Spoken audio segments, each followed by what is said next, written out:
Summary লেখা আমার কাছে কখনো কোনো চিন্তার বিষয়ই ছিল না, তবে আমি আমার আশেপাশের সবাইকে এমনকি টপারদেরও মাথার ঘাম পায়ে পড়তে দেখেছি এই সামারি লেখা নিয়ে। এই ভিডিওটা তোমাদের এই সামারির ভয় কাটিয়ে উঠতে হেল্পফুল হবে আশা করি।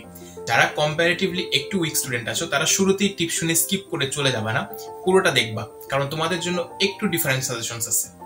আর তোমরা ভিডিও দেখে ঠিকই যাও ভাইয়া, বাট ফলোটা কেউ করো না, তাই অবশ্যই ফলো করে রাখিও, because it motivates me to make better content for you each and every day. আসো প্রথমেই কথা বলি একদম সামারির বেসিক মিস্টেকটা নিয়ে, যা তোমরা কম বেশি সবাই করো। তোমরা ভাবো বোর্ড এক্সাম যত বেশি লিখবো স্যার হয়তো তত নাম্বার দিবে, বাট ভাইয়া সামারিতে এই ট্রিক একেবারেই খাটে না।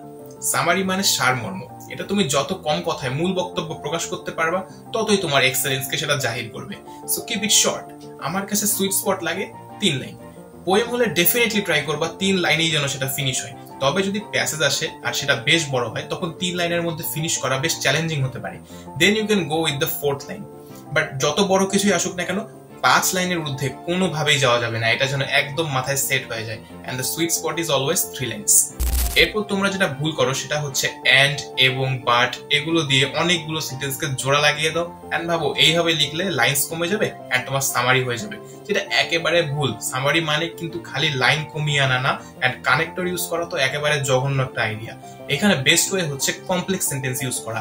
এখন তোমরা তো অনেকেই বলবে যে ভাইয়া আমরা তো এসব পারি না।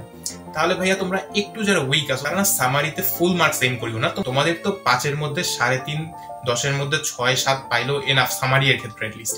জাস্ট প্রতি 3 বা 4 লাইনে সবচেয়ে ইম্পর্টেন্ট যেগুলো মনে হবে সেগুলো লিখবা, বাকিগুলো বাদ দিয়ে দিবা। প্যাসেজের ক্ষেত্রে 6 to 7 মার্কস এসে যাবে এন্ড পোয়েমে একটু পরে যাচ্ছি। আর তোমরা এন্ড বাট এসবের বদলে ডিসপাইট, ইনস্পাইট, দো, although, not only but also এবং সাবঅর্ডিনেট ক্লজ ইউজ করবা, তাহলে ইম্প্যাক্টফুল ফিল হবে। এটা স্টোরি টেলিং এর খুবই বেসিক একটা ট্রিক। আর এসব যদি না পারো then focus on highlighting lines only. Then যদি পোয়েমে আসি, পোয়েম অ্যাসেস করা ভাইয়া শিখতে হবে। এই ভিডিওটি কি আর এত কিছু বলা যায়? এই সিরিজে আরো ভিডিও আসবে, একদম ডেপথে আমি অ্যানালাইসিস করব কিভাবে প্যাসেজ সাজাতে হবে, কিভাবে পোয়েম সাজাতে হবে, বিশেষ করে পোয়েমটা। সেগুলোর আপডেট পেতে অবশ্যই পেজকে ফলো এন্ড চ্যানেলকে সাবস্ক্রাইব করে রাখো, ইটস আ মাস্ট। বাট যারা ভাবতেছো এত কিছু তোমাদেরকে দিয়ে হবে না, এত পোয়েম টোয়েম তোমরা অ্যাসেস করতে পারবাই না, দেন সিম্পল ট্রিক বলে দিই, যদি এতদূর ভিডিও দেখে থাকো এইচএসসি এর এখনো অনেক টাইম আছে, অল্প কিছু পোয়েম আছে ভাইয়া টেক্সট বুকের মধ্যে। যে কোনো গাইড খোলো, টেক্সট বুকের পোয়েমের সামারিগুলো মুখস্থ করে ফেলো। পোয়েম থেকে যদি আসে এসবের ভিতরেই আসবে অ্যাটলিস্ট এইচএসসির মধ্যে। আর একটা কথা, don't ever give your opinion in a summary. Summary বলতে জাস্ট তোমাকে যে টেক্সটটা বা পোয়েমটা ওরা দিয়েছে সেটার সংক্ষেপণ বোঝায়। সো তুমি যদি পোয়েমকে এক্সপ্লেন করতে নিজের রায়ও দিতে যাও সেটা ভুল হয়ে যাবে, অথবা উইলিয়াম শেক্সপিয়ারের জীবনী আসুক বা দ্বিতীয় বিশ্বযুদ্ধ আসুক, এসব নিয়ে তোমার বাড়তি জ্ঞান থাকতে পারে, বাট সেটাকে ভুল করেও ইনক্লুড করা যাবে না, এতে মার্কস কমে যাবে। So you have to be careful. এখন আমি এই ভিডিওর সামারি যদি করি, তাহলে ফার্স্ট কথা, try to finish in 3 lines. মোটেও লম্বা করা যাবে না, প্যাসেজ হলে 4 লাইনে যেতে পারো, but don't ever exceed 5 lines and try করবা 3 লাইনেই ফোকাস করো, 3 লাইনেই শেষ করার তোমরা চেষ্টা করবা।